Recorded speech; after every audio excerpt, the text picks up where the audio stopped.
A partir de agora, você ouve Revista Espírita, O Tesouro Esquecido. Apresentação, Mário Arias.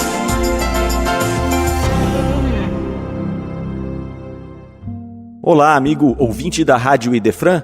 Eu sou Mário Arias e este é o programa Revista Espírita, O Tesouro Esquecido.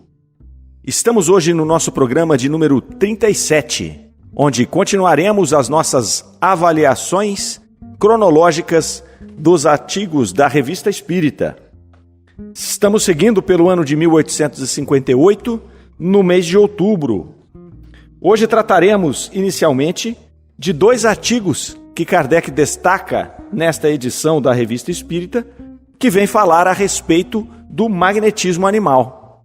Como nós já tivemos a oportunidade de estudar anteriormente, Kardec foi um discípulo de Mesmer, trabalhando e estudando o magnetismo por mais de 30 anos, antes de se dedicar à codificação da doutrina espírita.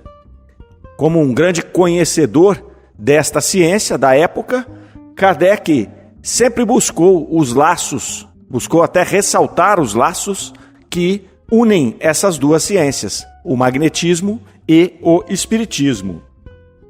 Ele começa aqui com o primeiro artigo, que se chama Emprego Oficial do Magnetismo Animal, e ele vai trazer uma notícia de um jornal de Estocolmo, jornal Debass, de 10 de setembro de 58, que traz uma nota a respeito da saúde do rei Oscar.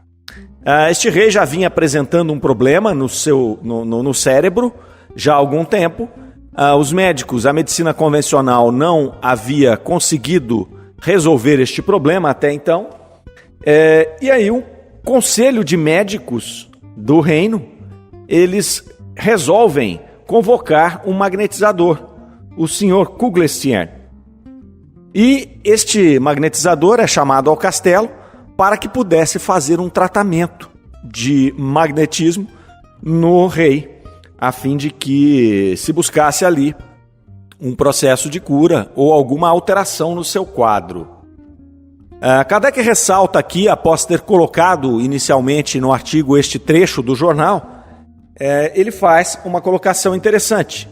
Ele diz: perguntamos se há 25 anos passados os médicos teriam ousado prescrever publicamente um tal meio, mesmo a um simples particular, quanto mais, com mais forte razão, a uma cabeça coroada.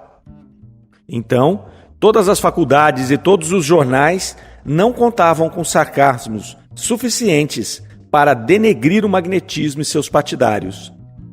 Como mudaram as coisas nesse curto espaço de tempo. Não só já não riem do magnetismo, mas ei-lo oficialmente reconhecido como agente terapêutico. Que lição para os que se riem de novas ideias. Não teriam feito melhor se calar e esperar? E um pouco à frente, por toda parte na França como no estrangeiro, a opinião mudou completamente a tal respeito. E isso é tão verdadeiro que, quando se passa um fenômeno inexplicado, disse que é um efeito magnético. Acham, pois, no magnetismo a razão de ser de uma porção de coisas que eram levadas à conta da imaginação. Essa razão, cômoda para os que não sabem o que dizer.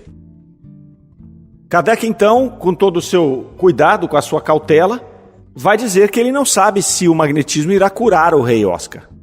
Até porque, normalmente, quando se recorrem a esse tipo de tratamento, muitas vezes já passou do ponto de que mesmo esta atuação tão potente quanto o magnetismo, como a fluidoterapia, como tratamentos que nós vemos hoje, cirurgias espirituais, muitas vezes você já chegou a um ponto que você não tem como reverter essa situação.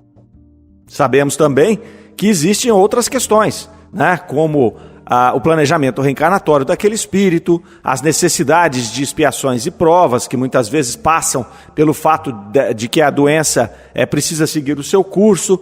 Enfim, Kardec faz esse cuidado. Mas ele ressalta aqui mais uma vez a importância do fato dos médicos considerarem a hipótese de que um tratamento alternativo, como o magnetismo, pudesse resolver esta situação que a medicina convencional não havia conseguido.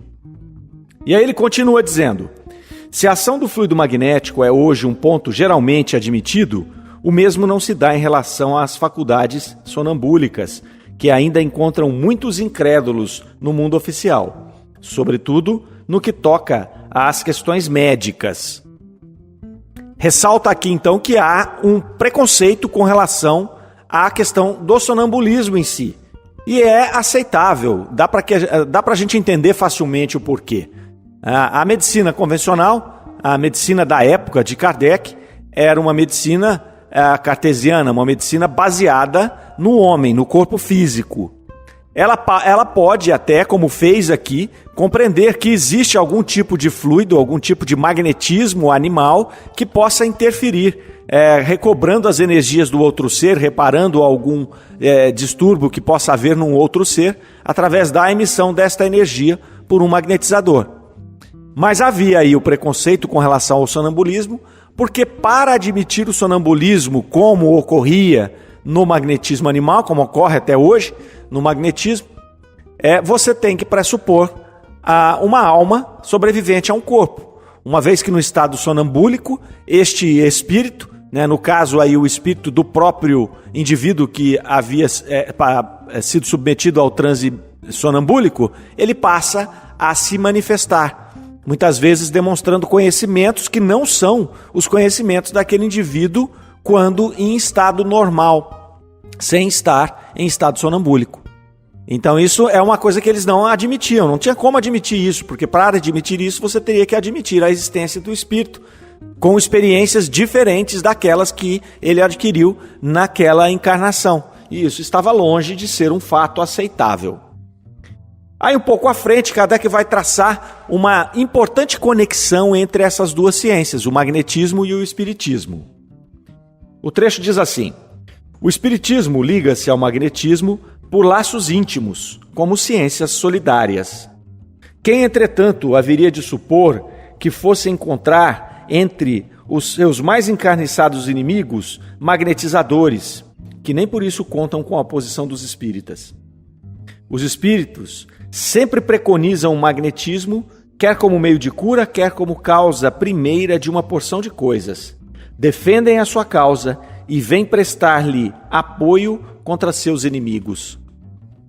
Este é um trecho interessante, porque Kardec vai dizer várias vezes ao longo da sua obra que o magnetismo e o espiritismo são ciências irmãs. Um acaba complementando o outro. Enquanto o magnetismo trata do fluido animal, trata do magnetismo animal, ele trata no processo sonambúlico do espírito do próprio indivíduo que está ali no transe, a doutrina espírita expande o processo e identifica o processo mediúnico, fazendo a comunicação do médium se dar não só com o seu espírito, mas com o espírito de um terceiro. Mas o que houve aqui, como bem destaca Kardec, foi uma oposição por parte de grandes magnetizadores. Se sentiram talvez ameaçados pelo fato de estar surgindo uma nova doutrina que ampliava o próprio espectro do magnetismo. E aí, como essas paixões humanas não são tão evidentes, acabam por atrapalhar, por criticar, por criar uma certa luta entre essas duas ciências, uma certa rivalidade que não acontecia por parte dos espíritas. Porque os próprios espíritos preconizavam o magnetismo, como aqui nos citou o artigo. Então é uma coisa bastante interessante de observarmos que houve esta resistência ali por parte de muitos magnetizadores, mas que não houve essa resistência por parte dos espíritas. E aí seguimos para o próximo artigo, ainda tratando do magnetismo. Se chama O Magnetismo e o Sonambulismo. Um subtítulo está escrito Ensinados pela Igreja. E o artigo começa da seguinte forma: acabamos de ver o magnetismo reconhecido pela medicina. Eis uma outra adesão que, sob diverso ponto de vista, é de importância não menos capital, de vez que prova o enfraquecimento dos preconceitos que as ideias mais sãs diariamente fazem desaparecer. É a da Igreja. Temos à vista um livrinho que contém todos os princípios da doutrina cristã sobre o dogma da história sagrada, os mandamentos de Deus, os sacramentos, etc. E aí Kardec começa a retirar desse livrinho alguns trechos, e ele cita aqui, são 3 itens que ele vai trazer desse livro, que é um livro que traz os princípios da doutrina cristã. E o primeiro vai tratar do magnetismo, inicialmente. O que é magnetismo? É uma influência recíproca que por vezes se opera nos indivíduos segundo uma harmonia de relações, quer pela vontade ou pela imaginação, quer pela sensibilidade física, e cujos principais fenômenos são a sonolência, o sono, o sonambulismo e o estado convulsivo. Item 2. Quais os efeitos do magnetismo? Ordinariamente, ao que se diz, o magnetismo produz 2 efeitos principais. Primeiro, um estado de sonambulismo, no qual o magnetizado, privado inteiramente dos sentidos, vê, ouve, fala e responde a todas as perguntas que lhe são dirigidas. Em segundo lugar, uma inteligência e um saber que só existem na crise conhece seu estado, os remédios convenientes às suas doenças, bem como fazem certas pessoas afastadas. Olha que interessante aqui. Ele faz no item 1 uma descrição do que é o magnetismo, no item 2 os efeitos, demonstrando claramente esta manifestação do espírito, do indivíduo em transe, apresentando conhecimentos que não seriam possíveis quando ele está em estado normal de consciência.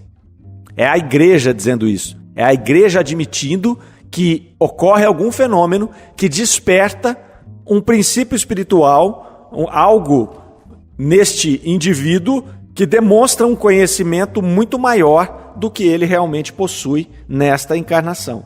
E o item 3 vai fechar dizendo ser duvidoso que seja permitido recorrer ao magnetismo como um remédio natural e útil.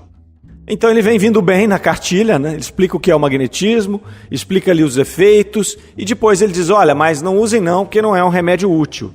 E aí Kardec vai colocar aqui um apontamento, dizendo que lamentamos que o autor tenha feito esse corretivo final, em contradição com o que precede. Mas é um ponto importantíssimo, porque o fato de colocar e de admitir esta inteligência superior à inteligência natural do indivíduo já demonstra que, primeiro, eles estudaram o fenômeno, segundo, eles admitiram o fenômeno e, terceiro, eles deram também ciência desta disparidade de comunicação do indivíduo no momento de transe sonambúlico. E nós vimos ali, no finalzinho, Kardec vai dizer, a qualidade do autor tem aqui grande importância, porque por ser uma pessoa da igreja, não é? Não é um homem obscuro que fala ou um simples padre que emite sua opinião. É um vigário geral que ensina. Novo insucesso e novo aviso aos que julgam com muita precipitação.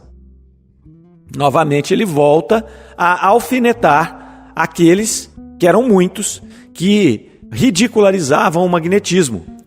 Estes mesmos ridicularizavam também a doutrina espírita. Eram muitas vezes os catedráticos, os cientistas da época, que julgavam conhecer o mundo, através dos seus estudos ali, através do seu ego, eles julgavam conhecer todos os fenômenos existentes na natureza. E também julgavam que tudo aquilo que escapava dos seus instrumentos e dos seus conhecimentos não existiam e eram coisas que eram de pessoas que não eram sérias. Posteriormente na história, o magnetismo ele vai ser reduzido a uma prática puramente mística, E isso se dá devido ao interesse das autoridades médicas e religiosas, e também políticas. Então, tanto o magnetismo como o espiritismo, eles vão depois perdendo esta importância, perdendo esta condição de ciência e sendo levado para o lado místico. Isso interessava aos cientistas, aos médicos da época e até a questões políticas, que não têm muito interesse em que as pessoas possam ter este conhecimento acerca do plano espiritual. Porque isso reduz a capacidade de manobra dessas pessoas. Quando você tem aqui um conhecimento, imagina que você só tem esta vida, esta encarnação, você acaba tendo uma conduta de preservação deste momento diferente daquele que sabe, está passando por um pequeno processo dentro do seu plano evolutivo, que a nossa vida representa ali uma oportunidade de evolução e, portanto, o pensamento muda. E você muitas vezes, a partir desse pensamento, passa a questionar as questões impostas por aqueles que comandam, por aqueles que dirigem aquele grupamento humano nesse momento da história. Então, tanto por questões científicas, por questões religiosas, principalmente, e também por questões políticas, não é de interesse desses grupos que os indivíduos evoluam espiritualmente. Fica mais difícil de controlá-los. Vamos então para o próximo artigo. Chama-se O Mal do Medo, problema de fisiologia dirigido ao espírito de São Luís, na Sociedade de Estudos Espíritas, na sessão do dia 14 de setembro de 58. Kardec traz novamente aqui, para início deste artigo, desta reflexão que ele vai fazer na Revista Espírita, um artigo extraído de um jornal chamado Monitor, de 26 de novembro de 57, onde traz este artigo do jornal um fato interessante, onde o Dr. F., um médico muito conhecido na região, voltava para casa depois de ter visitado alguns doentes, e ele havia ganhado de um desses pacientes que ele visitou um excelente rum importado da Jamaica. O médico então esquece essa garrafa de rum no banco da carruagem que lhe trouxe. E o que acontece?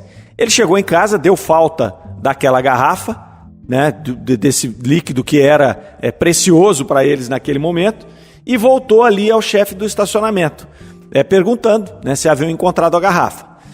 Como ninguém encontrou essa garrafa, obviamente já haviam roubado e consumido, ele disse para o chefe dos cocheiros que, na verdade, aquela garrafa continha um veneno muito forte e que era para avisar todos os cocheiros para que não bebessem em hipótese nenhuma aquele líquido, porque eles iriam ter problemas. Aquele líquido era mortal. Quando ele retorna à casa, o médico, ele rapidamente recebeu uma visita de uma pessoa pedindo urgência no atendimento dele, porque 3 cocheiros estavam envenenados. E aí ele foi lá e verificou, né, os cocheiros estavam passando mal e eram justamente aqueles que tinham utilizado aquele rum que ele havia deixado no banco da carruagem. Após a leitura deste artigo, Kardec achou isso interessante, porque imaginou ali ter havido uma modificação naquela bebida que pudesse ter causado mal àqueles cocheiros. E aí o que eles fazem? Eles evocam São Luís para poder tirar dúvidas com relação a este fato pitoresco e interessante. A pergunta que eles fazem, a primeira pergunta para São Luís, ele vai solicitar uma explicação fisiológica dessa transformação das propriedades de uma substância inofensiva para uma substância venenosa.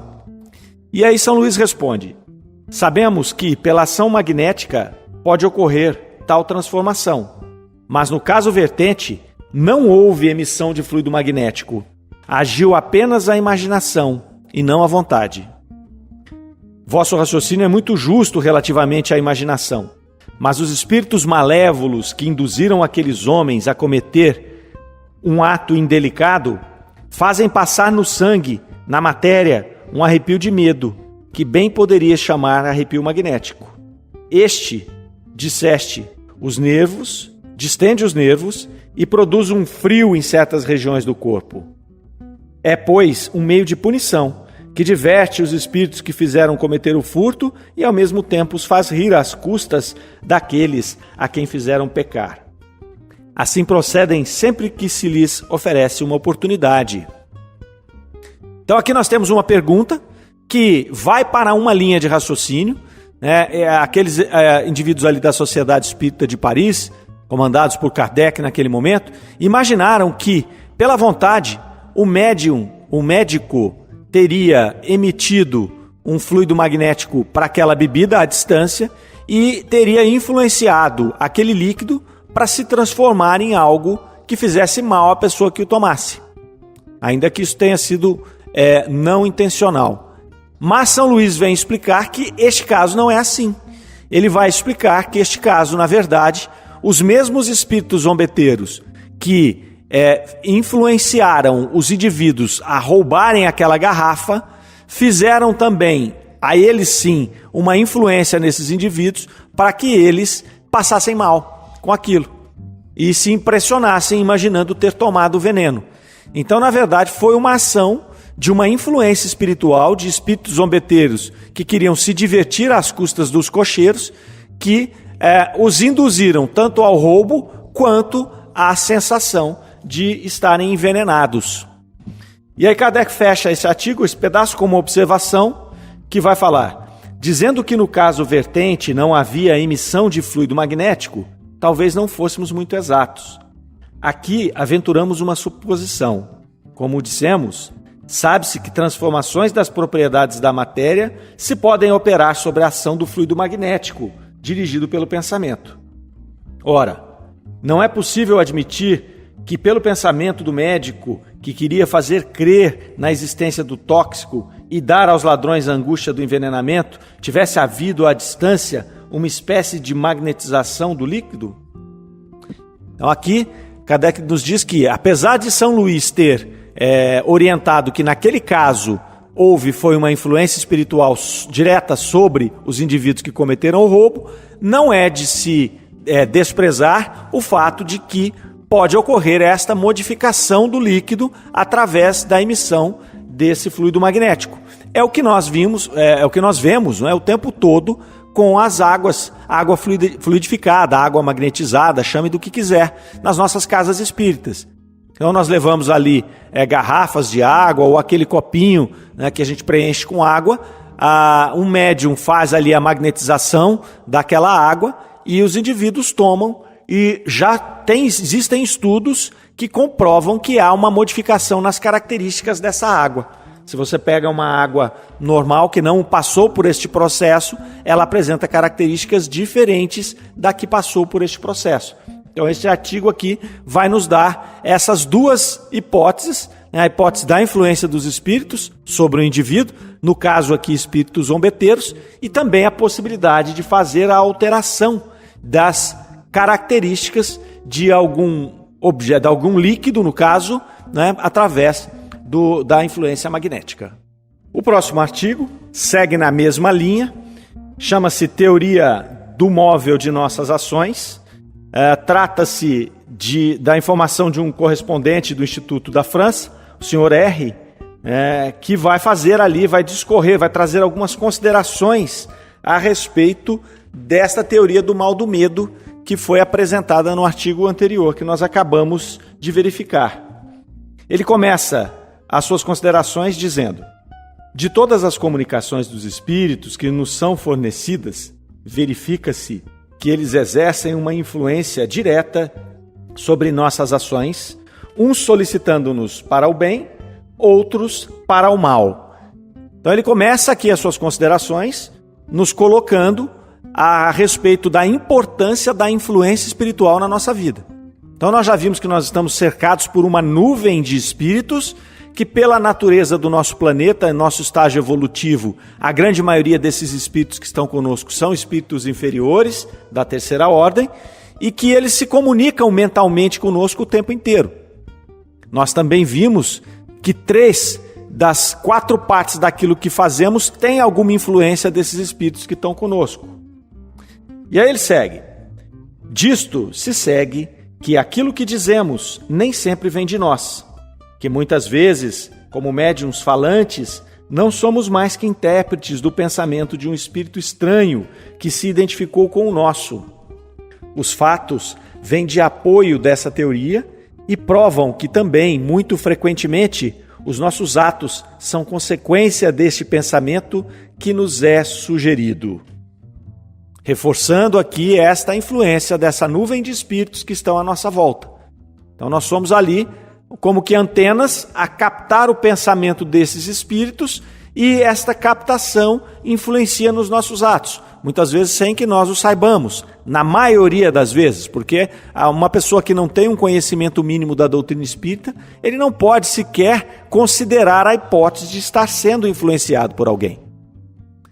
E aí nós vamos supor, ok, se é assim, então nós não temos tanta responsabilidade sobre os nossos atos, nós somos vítimas. E aí segue o nosso correspondente aqui com as suas considerações, e ele vai nos mostrar que não é bem assim. Um pouco à frente no artigo. Evidentemente, a doutrina espírita, que é mais moral, admite no homem o livre-arbítrio em toda a sua plenitude, dizendo-lhe que, se fizer o mal, cederá a uma sugestão estranha. Deixa-lhe toda a responsabilidade, de vez que lhe reconhece o poder de resistir, e coisa evidentemente mais fácil do que se tivesse que lutar contra a sua própria natureza. Assim, segundo a doutrina espírita, não há arrastamento irresistível. Ele aqui deixa claro que a doutrina espírita, ela nos apresenta a questão do livre-arbítrio em toda a sua plenitude. Então, os nossos atos são responsabilidade nossa, apenas nossa. Nós temos ali, ele diz, não há arrastamento irresistível, ou seja, nós podemos resistir a esta influência. Se nós não o fazemos, é porque nós não temos vontade suficiente, ou porque nós estamos com os nossos pensamentos conectados no mesmo padrão daquele pensamento que está nos influenciando. Ou seja, isso não nos é estranho. Então a responsabilidade é sempre nossa. Eu posso dizer, olha, eu fiz aquilo que eu não gostei, ou que alguém não gostou, mas veja bem, eu estava aqui sendo influenciado por um mau espírito. Então a culpa não é minha, a culpa é deste espírito que está aqui me incomodando. Não, nós temos o nosso livre-arbítrio.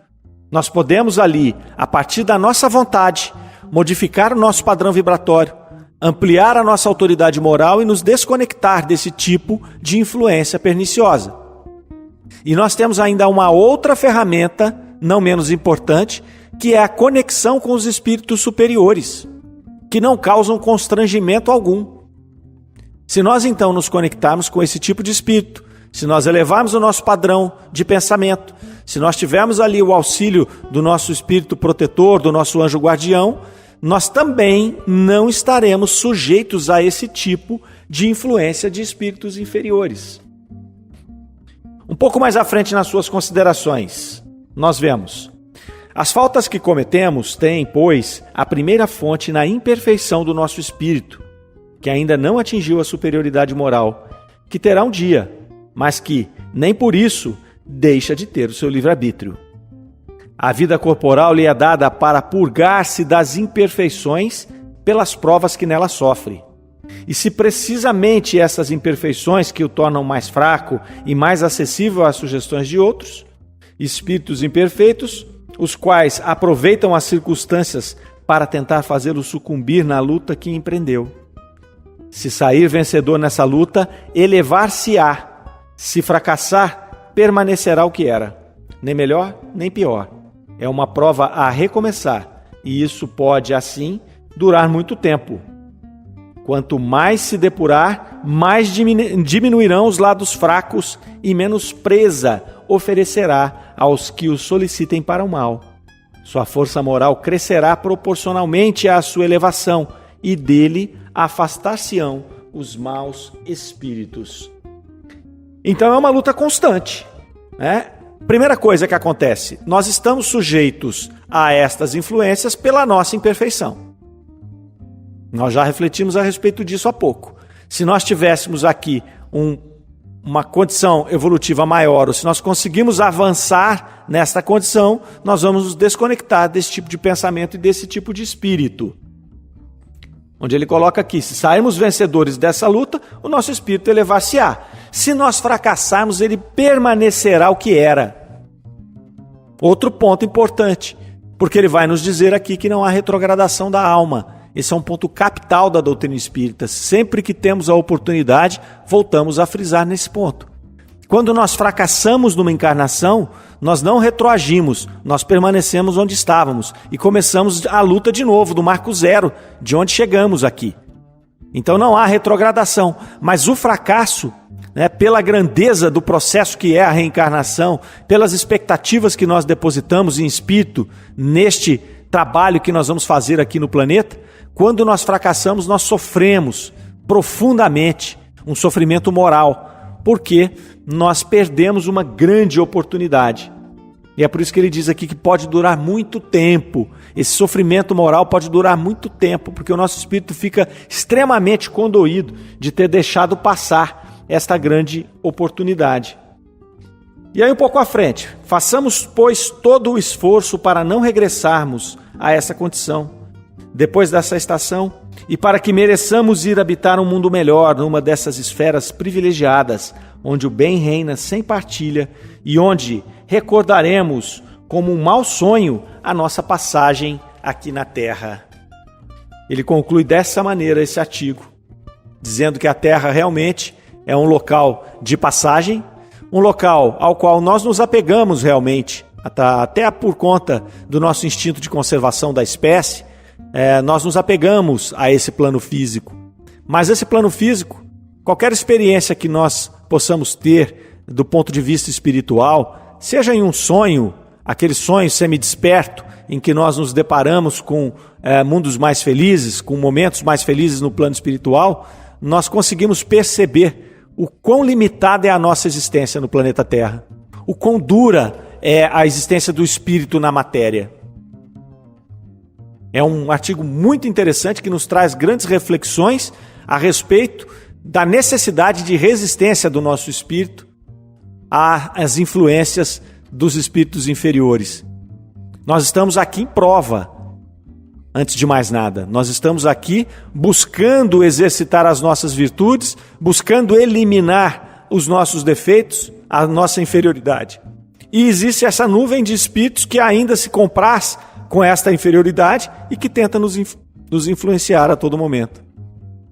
Traz-nos então a reflexão a respeito do livre-arbítrio, a reflexão a respeito da necessidade da reforma íntima, a necessidade de conexão com os espíritos superiores para que nós possamos chegar ao final da nossa existência tendo galgado alguns passos no degrau da evolução. E assim, meus caros amigos, vamos fechando mais uma edição do programa Revista Espírita, O Tesouro Esquecido.